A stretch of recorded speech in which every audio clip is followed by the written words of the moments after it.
It's August 27th, folks, all over the world, 2021, where we are going to be speaking with Benji Dorji, Dorji, or as he was known in North Point, Yapper. He was in North Point from 1952 to 1962. It's 9:15 p.m. in Thimphu, Bhutan. So Benji, thank you so much for joining us for this interview. And I would be calling you if I was in Bhutan, facing you with all your Bhutanese compatriots. I would be addressing you as Dasho. But here we are going to be talking to you on a first name basis. So Benji, how are you Yeah, doing today? yeah. Great, wonderful. Thank you, Ashok, for having me. Hi, and hi, all Spaggies all over the world. Greetings from Bhutan. And I'm just surprised why Ashok is interested in a guy. All the guys you've interviewed before, I've listened all to all the different, all guys who excelled in academics, excelled in sports. They all stood out. And I was a bum in school. I used to, I was always at the bottom of the class at, at everything. I was mediocre in sports. Uh, anyway, but it's nice to be back on. And as we get on the show, Ashok, I'll tell you how North Point got me on track Excellent. and where That's excellent. That's really what we want to hear. So I have three short questions to ask of you, Benji. And one of them is before joining North Point, you were growing up in Bhutan as a little kid. What were some of the impressions at that time that you had in your mind about Indian boarding schools, and how would that compare when you actually entered the grounds of North Point as a boarder? well, Ashok, to disappoint you, sorry to disappoint you, but I didn't grow up in Bhutan. I didn't know that. Yeah, my family was stationed in Kalimpong, and we were the Bhutanese government's representatives. And our headquarters in Kalimpong, and we would only go to Bhutan during the holidays or on occasion. But I grew up in Kalimpong, and I had already been to boarding school in Kalimpong. I was in St. Joseph's Convent, and along with many of my future fellow North Pointers, Karma Tobdin, Yap Shilawang came later, the Oberoi brothers, Sushil Oberoi, Satish Kumar, Paljor Tashi. We were all in St. Joseph's Convent in Kalimpong, and we then graduated to North Point. We were rascals in the convent. There were many stories I can tell you. I don't think that it's right to tell those stories here on this interview, but we were rascals in the convent, and we.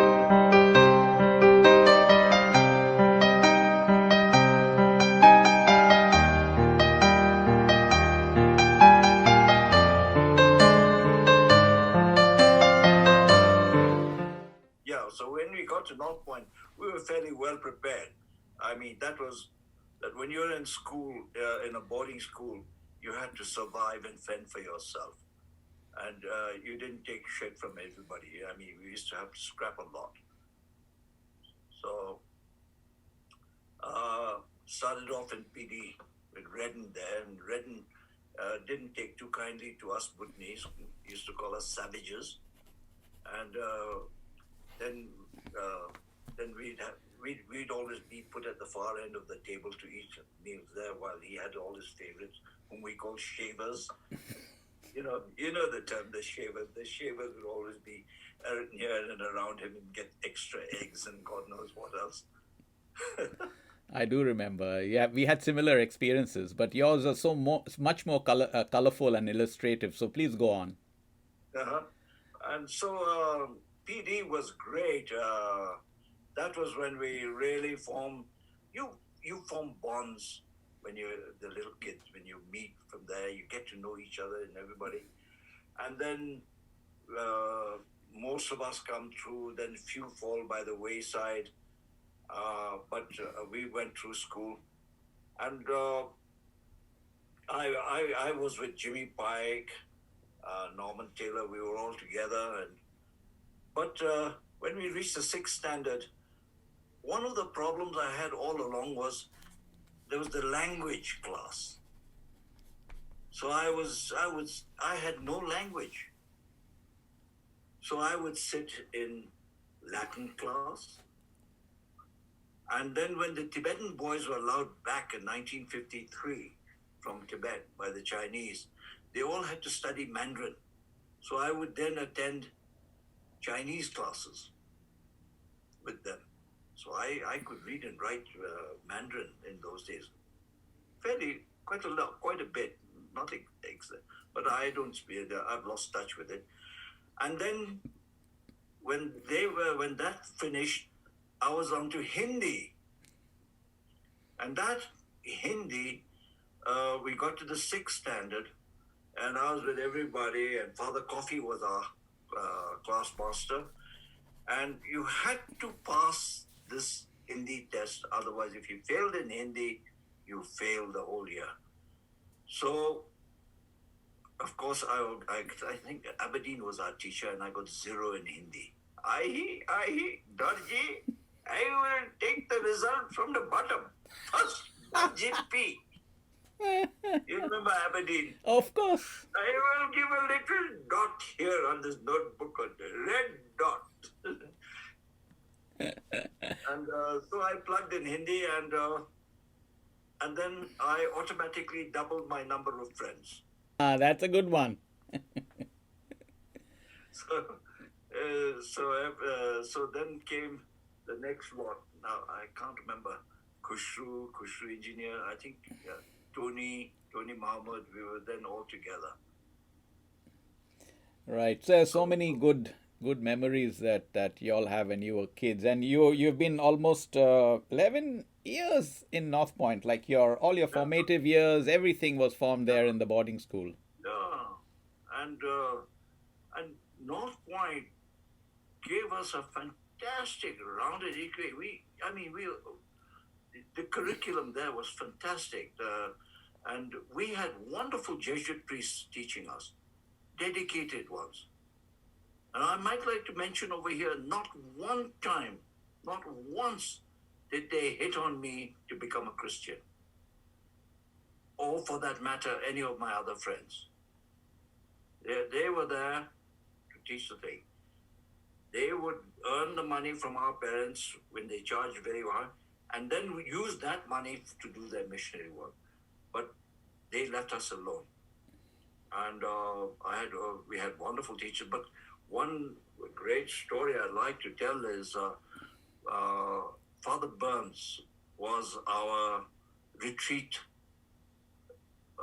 taker just before our senior Cambridge exams. And I went up to him and I said, Father, I think I'd like to become a Catholic. And he said, Paljor, that's nice. But, becoming a Catholic is just not that easy, There are two kinds of Catholics, good Catholics and bad Catholics. I mean, I'm not saying that all Catholics are good. There are bad Catholics, of course. But the worst guy in the world is a guy who becomes a Catholic and then becomes a bad Catholic. He is the pits. And I think, Paljor, you will be a bad Catholic. So I suggest you stick to your own religion.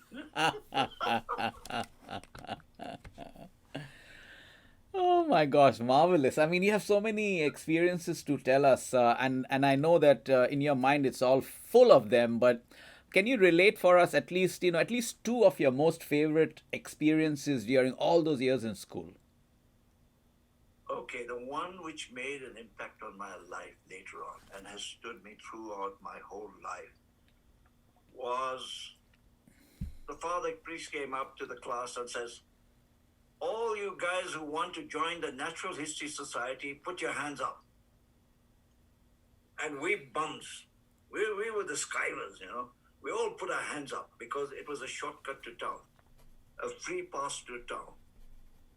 And all right, Dorji, and we didn't know what we were letting ourselves in for. All we knew was it was a ticket to go to town.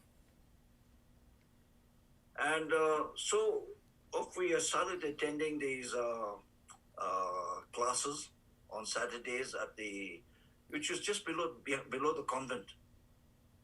the Natural History Society. It got burnt down, and then later on they rebuilt it, I think.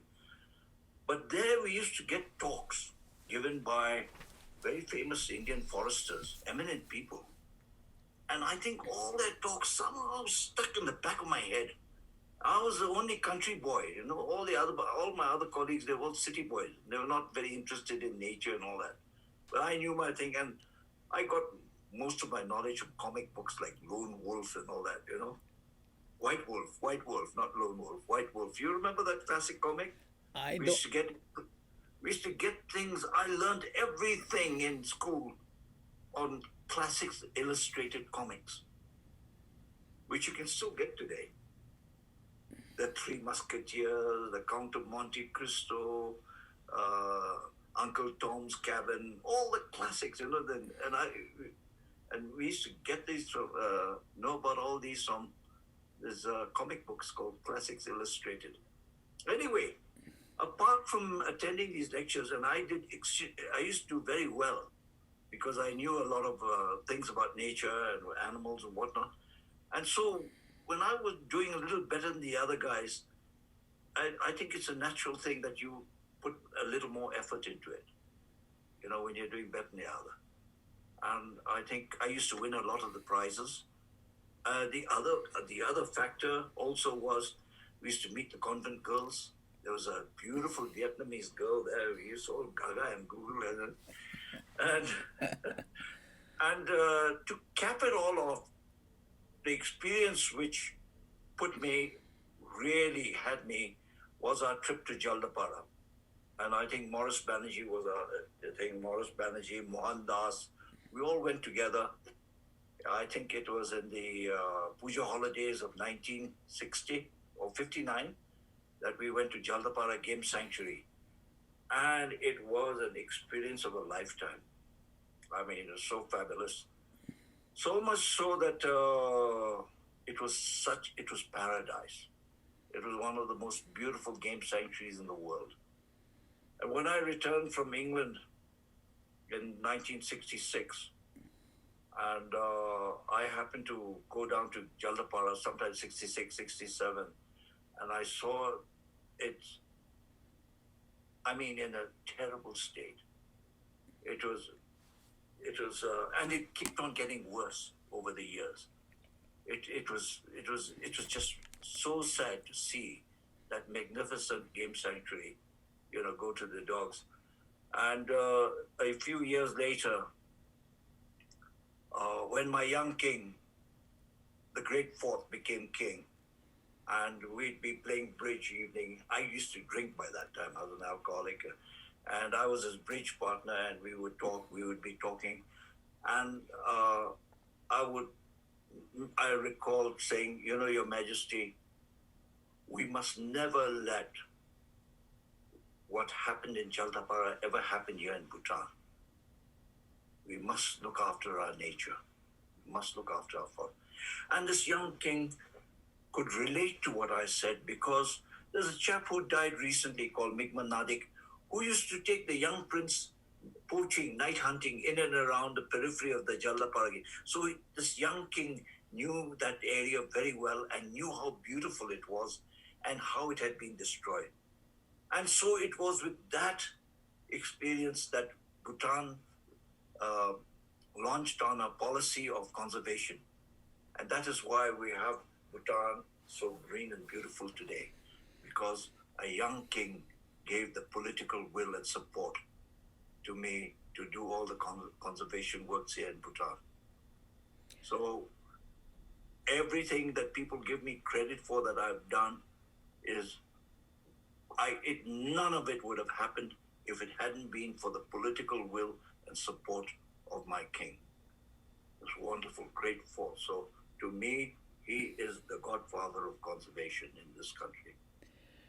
And also that he, and also that he took the cue from you, where you had great experiences and learning from your days in school. Yeah, it's that thing. And as my father would also always mention to me, son, never forget we are servants. And I continued, and it was my job to make sure that whatever I did, would be to make my king great, to serve, to do good things in this country so that my king would be a great king. And I'm so I'm so proud and happy how his reign turned out to be, because a guy who had hardly any education because he couldn't finish school when his father died, he could educate himself in economics and diplomacy and tact and political guile and wile, and it's a rough world, and to make Bhutan survive between two giant nations. I mean, and today we are so much more independent and free and doing so well because of his political wisdom. That's a great story, and also kind of a segue from my second question to the third question that I wanted to Yeah, ask you is yeah. about you have so much of experience and a wealth of knowledge. I mean, we could go on and on for days and days. But what real life lessons did you pick up from North Point that you still use today? Oh, there's so many, So North Point gave us such a rounded education that you could go out to any society in the world and be able to hold your ground, to debate, to talk, to give you confidence. It gave you confidence to go in this world. Integrity. Unfortunately, you when you got into the real world in life, one also learned a lot of hard lessons. That the world was not as beautiful as it was that we were taught that it was in school. Not everything was there, so there were some lessons to be learned there. But it did teach you that to be honest, to to be rightful, to look on the side of justice. I think those are very important lessons, because if you don't have those things behind you, then I think your education was wasted. Priests, they were wonderful. I mean, Wimpany was great. Uh, Many of them you hear what wonderful work they've done in their different parishes and this other school that they've been to, like Frank Maguire and his school and little music school in Kalimpong. Uh, Father Edgar Burns and the great North Point fight boxing match with St. Paul's, where Lenny and Rimp, my uncles Lenny and Rimp, were the great heroes. Charlie Dunn could never ever stop talking about that night, that the great boxing match between North Point and St. Paul's in Victoria. Victoria Interschool. It was an interschool charity boxing match. And then another great love which North Point taught me was basketball when the Canadian fathers came in. And this year again, the Chinese had taught all the Tibetan boys to basketball. So basketball was very much a game of amongst the Tibetan boys. So I used to hang around and I picked it up and I became pretty good at it. And I even made the Sandhurst basketball team when I was in Sandhurst, That's nice. as well as soccer, football. Oh, we had North Point with football. And Ashok, you suddenly bring this click, click, click over here. Football. One of the greatest things I learned in football, which has brought me really good through in life instead, was to be a cheerleader. I used to be a cheerleader in school on the sidelines when a football A team used to play, chicka cha cha, booba like a How bow wow wow, about chicka like a booba like a who are are we? we We are are N-P, P and can't you Q see? C F-O-R-P-H-P-O-I-N-T, R P H P O I N T. No North Point! point. And all that, and that spirit of enthusiasm, passion, has stayed with me all through my life. And today, I am a cheerleader. I am a cheerleader of all the young Bhutanese people who are coming up, especially in the field of conservation and environment. I've handed the baton over to them, and I cheer them on, and I never criticize them or downtrod any of their action. They may make mistakes. I say, it's okay, carry on. Everybody makes mistakes, but, cheer them on. I think that's the way forward for any country, is our youth. The youth are the future, and you cheer them on. That's one of the lessons from North Point. And a lesson that I will keep to heart myself. I am learning so much from you just listening to you speak. So, Benji, in closing, any last minute comments and perhaps some advice that you would like to give everybody? I'm no good at giving advice. I'm really no good at giving advice. But I will give you a little, I've known Dalai Lama, His Holiness the Dalai Lama, since I was a young teenager. He came and stayed in Bhutan House in 1957, 56, 57 winter. And I was a favorite. He was always very kind to me. And as we grew up and I met him in different forums, he would always receive me. And many number of times in Chamonix, then in Boston. There are many stories I could keep telling you. I could just spend the whole night talking to you about these different stories. But the one in Chamonix stands out. And it stands out, which I'd like to tell all my friends, is at the end of the meeting and all my staff from my mission in Geneva, he blessed them all, and he then sent them all out and kept me behind with my wife and 2 kids. And while we were talking, he was giving me some mantras. I'm not very good at religion, so I think he noticed or felt that. So he said in Tibetan, Benjola, kera religious shida yo mada. Meaning, hey Benji, you're not very religious, are you? And I said, Your Holiness, you've known me all my life. And today, you see me as not a very religious man. And as usual, Your Holiness, you're always right. I've never been great one for religion. But since you asked, Your Holiness, I am a human being. And every day of my life when I wake up, I try to be as good a human being as possible. My actions in my life, thinking, thoughts. And His Holiness thought for a while and came back to me and said, Benjola, that more important than being religious. Being a good human being is more important than being a religious man. And I think that has stuck with me since then.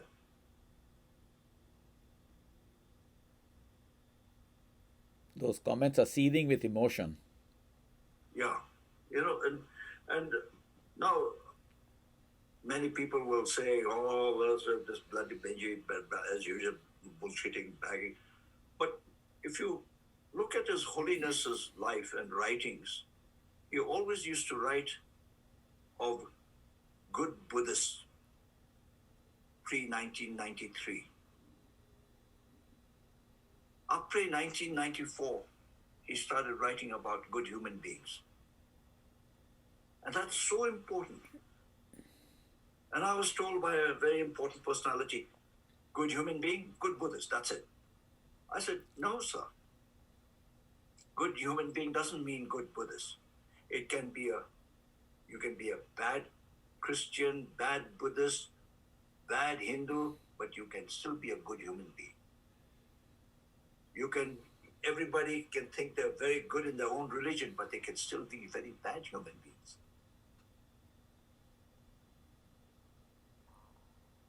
So, but with this thought in mind, then I say the world would be so much more peaceful if we could only give respect to each other for your beliefs. If everybody could believe. when I come across somebody and I say, "Hey, yo, Diwali ho kin celebrate na kare ko? Ah, I'm a Christian ho." That is not the point. You celebrate a festival because your friend is celebrating, and you must always celebrate with your friend. Be happy for your friend. And that's what would unite and make the world so much more beautiful and safe. If we could do away with intolerance. That's excellent. And that's also something very well connected to North Point because we learned to be tolerant. Absolutely. That's what I'm trying at the thing base of it all. And you bring it out. That's what North Point taught me. So that's great, Benji. And it was so nice and wonderful to be with you and chat with you and hearing you as well. Well, to all North Pointers all around the world, Dashi Dele and be a good human being.